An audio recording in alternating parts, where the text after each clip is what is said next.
my job like 4 months ago, but my job was bud tending at a medical marijuana dispensary, and probably like a real dumb job to quit. Like it was a work-free drug place, you know. It was like the only job where I didn't expect to have to take a drug test.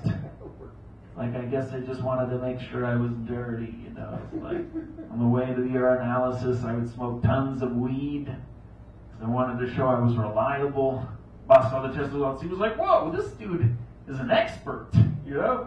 And I don't know. It's getting harder because like I'm like starting to cut up my sandwiches into squares and triangles again, but not because I'm nostalgic and I want to feel like a kid, but because I want to feel like I can afford 4 sandwiches.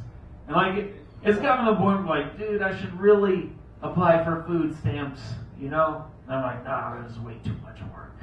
And I realized, oh my God, the Republicans are right, you know? The poor really are lazy.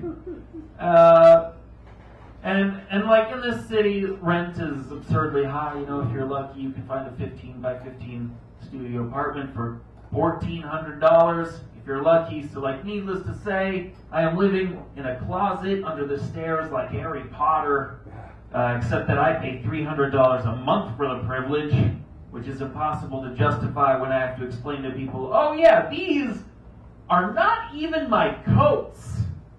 You know? Maybe I should just open a coat check. That'll be my next job.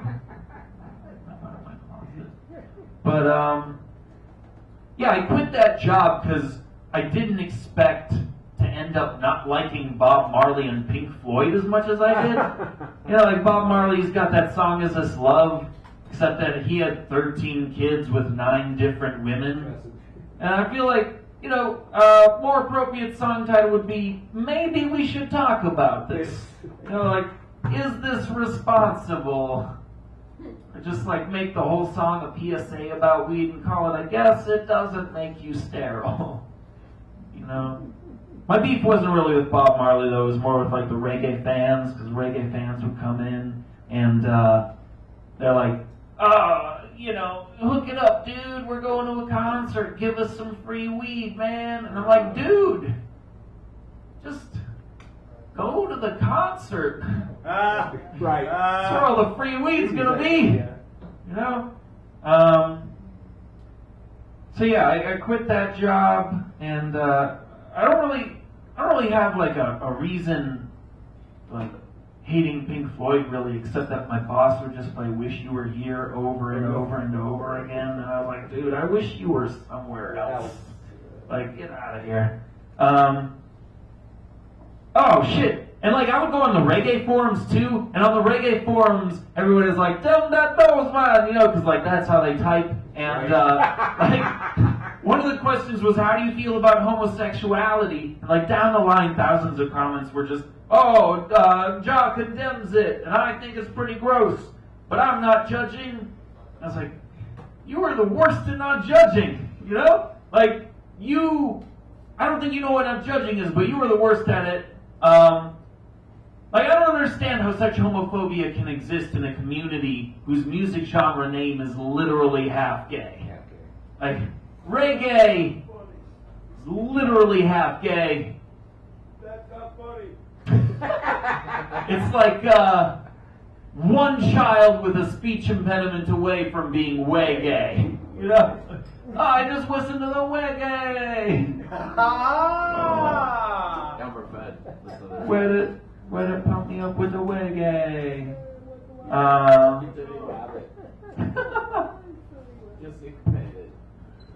A lot of people in my family have cancer. And at family gatherings, my relatives will come up to me and like, "Hey, Colin, you must be getting a lot of great material." And I'm like, "Oh, yeah.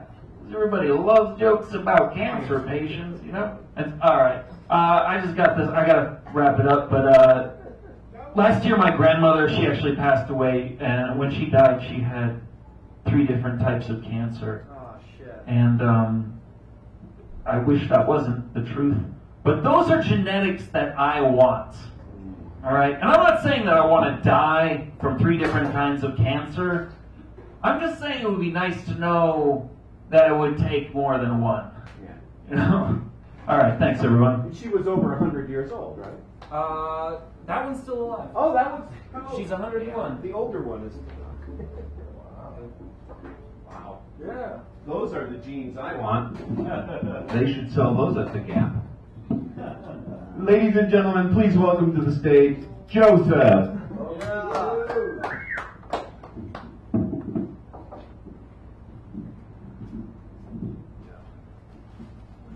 And then after Joseph will be Ashton.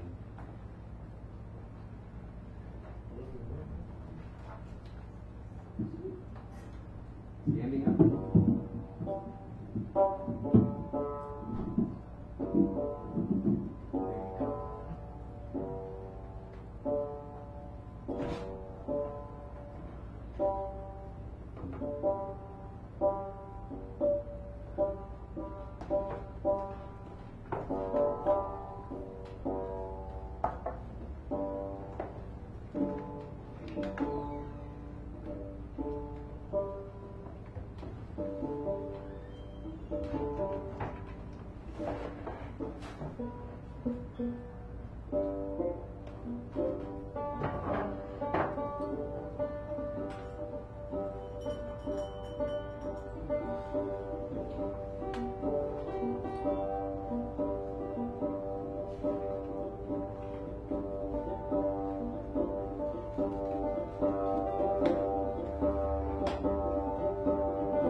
Joseph, ladies and gentlemen.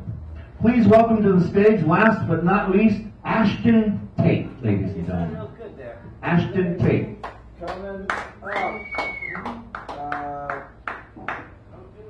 One second. Damn technology. I know, well, you always got to get your technology ahead of time. It takes me sometimes a half an hour. Oh, it's good. It's going. All right. What There you go. time does this end? 10 o'clock? Yes. Oh, jeez.